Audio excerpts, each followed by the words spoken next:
काम ऐसा करो कि पहचान बन जाए, कदम ऐसा रखो कि निशान बन जाए। जिंदगी तो सभी जीते हैं, जिंदगी जियो तो ऐसी जियो कि मिसाल बन जाए। जी हाँ दोस्तों, इस समय मैं मौजूद हूँ बहादुरगढ़ में। जी हाँ, लगातार सेवा ही संगठन के माध्यम से वैदिक भाजपा रसोई बहादुरगढ़ में लगातार अपनी सेवाएं दे रही डॉक्टर नीना सतपाल राठी। जी हाँ, यह कहावत पूरी तरह से चरितार्थ होती नजर आ रही है इस महिला समाज सेविका पर। जी हाँ दोस्तों, आज 16वां दिन था और यहाँ बहादुरगढ़ के सांखोल में जो बस्ती है वहाँ इन्होंने कुछ देर पहले ही भोजन वितरित किया है, फल जूस आदि वितरित की है। तो आइए बात कर लेते हैं डॉक्टर नीना सतपाल राठी जी से। डॉक्टर साहब, लगातार 16वां दिन है और आज आप यहाँ सांखोल में इस बस्ती में पहुंचे हैं। मैंने देखा भी है वीडियो, अभी मैं थोड़ी देर पहले देख रहा था कि आप बच्चों से बड़े प्यार से बात कर रहे थे, माताओं से और बुजुर्गों से मिल रहे थे। तो ये जो सेवा भाव है, ये जो सकारात्मकता की सोच और आपके हाव भाव हैं, ये कहाँ से उत्पन्न हुई? संजय जी, सेवा ही संगठन के मूल मंत्र को लेकर हम लगातार लोगों के बीच में रहे। आज 16वां दिन है। हमारे शीर्ष नेताओं का एक संदेश कि जब भी परिस्थितियां अनुकूल ना हो, विपरीत परिस्थितियां होती हैं, तो समाज में शीर्ष नेता एक परिवार के मुखिया की भूमिका कैसे अदा करते हैं, हमारे नेताओं द्वारा दिया गया संदेश। और अगर मैं अपनी बात करूं तो मैं सौभाग्यशाली मानती हूं अपने आप को कि शुरू से ही मेरा ये विज़न रहा है कि अगर मैं समाज के बीच में आई हूं, अगर मेरी कोई जिम्मेवारी है जिला अध्यक्ष होने के नाते महिला मोर्चा की, मेरा ये दायित्व बनता है कि मैं ज़्यादा से ज़्यादा पॉजिटिविटी अपनी ओर से स्प्रेड कर सकूं। और जैसा कि हमारे नेताओं का आदेश भी था कि लोगों के बीच में जो आज की विपरीत परिस्थितियां हैं, ज़्यादा से ज़्यादा लोगों की रिक्वायरमेंट को पूरा करना हमारा मेन उद्देश्य था। चाहे वो सेवा रसोई की बात हो, चाहे कोविड पेशेंट्स को जो रिक्वायर्ड था, कोविड किट की बात हो, ऑक्सीजन की बात हो, सैनिटाइज़र और मास्क बांटने की बात हो।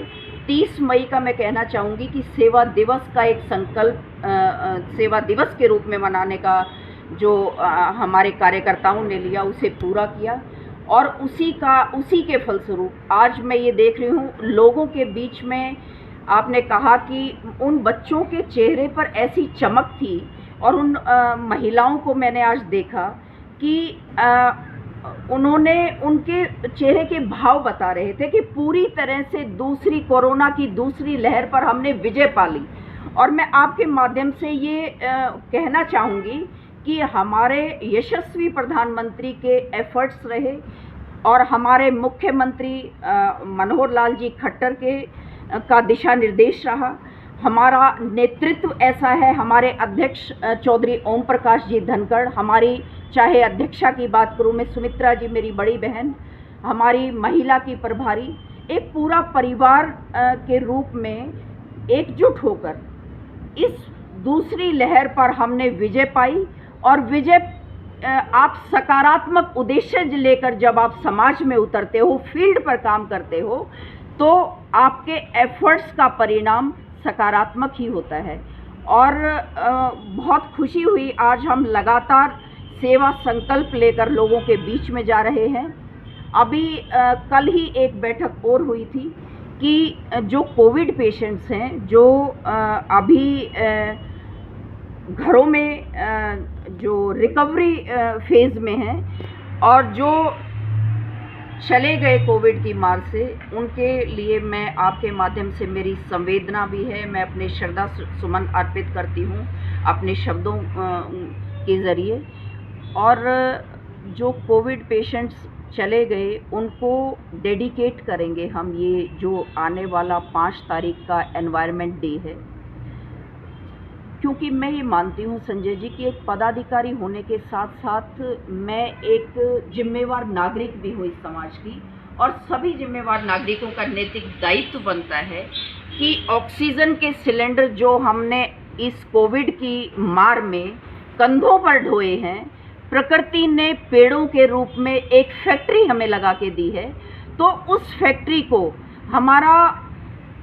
हर एक व्यक्ति का दायित्व है कि एक पेड़ ज़रूर लगाए, और ना केवल लगाए बल्कि उसका पोषण भी अपने बच्चे की तरह करे। तो मैं ये मानती हूँ, अगर हम पर्यावरण को इतना शिद्दत के साथ देखेंगे, उसके प्रति हम प्यार करेंगे, तो मैं नहीं मानती कि हमें इन ऑक्सीजन सिलेंडर्स को कंधों पर ढोने की ज़रूरत है। तो हर दिन एक नई चुनौती है, और इस चुनौती से अगर हम उभरे हैं तो उसमें मैं ज़रूर श्रेय देना चाहूँगी हमारे यशस्वी प्रधानमंत्री जी को, जिन्होंने दिन रात एक किया, जिन्होंने अपने चैन को एक साइड में रखकर 18 घंटे जो लगातार काम करने के लिए जाने जाते हैं, उनकी पहचान है ये। और उन्हीं के पद चिन्हों पर चलकर, उन्हीं के कार्यशैली को आगे बढ़ाते हुए हमारे यशस्वी ईमानदार मुख्यमंत्री मनोहर लाल जी ने भी प्रदेश में एक सकारात्मक दिशा दी है अपनी कार्यशैली से। हमारे अध्यक्ष जी का नेतृत्व ऐसा रहा है कि सारे कार्यकर्ता एक परिवार के रूप में फील्ड पर उतरकर उन्होंने कार्य किया है, और उसका परिणाम आज हम देख रहे हैं कि कोरोना की दूसरी लहर लगभग ख़त्म होने को है। और पेशेंट्स की अगर हम पॉजिटिव दर की बात करें तो आए दिन ग्राफ गिर रहा है। आप हमारे साथ थे, सिलानी में हम गए, डॉक्टर्स ने हमें बताया कि 15 पेशेंट्स में से आज एक था, और उसको भी हमारे जाने से पहले डिस्चार्ज कर दिया था। तो कहने का तात्पर्य ये है कि समाज के प्रति जब हम अपनी जिम्मेवारी एक परिवार की तरह समझते हैं, तो हम हर चुनौती को हम फेस भी कर पाएंगे और उसमें से निकल भी पाएंगे। अब चुनौती तो देखिए, राजनीतिक व्यक्ति की कभी ख़त्म नहीं होती।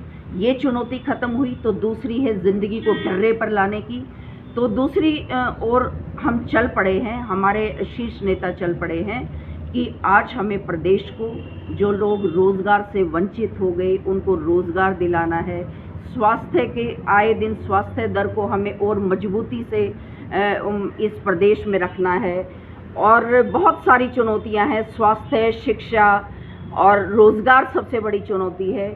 जो लोग कोविड की वजह से पलायन कर रहे थे, उन लोगों के बीच में आत्मबल उनका बढ़ाना है, एक आत्मविश्वास उनका बढ़ाना है कि फिर से ये ज़िंदगी पटरी पर आएगी।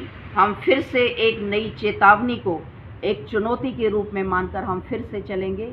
और जब राजनेता और समाज का हर व्यक्ति साथ साथ चलेगा और ये संकल्प लेगा कि हमें प्रदेश को फिर से जीत की और ज़िंदगी की ओर ले जाना है, तो निश्चित तौर पर हम लेकर जाएंगे।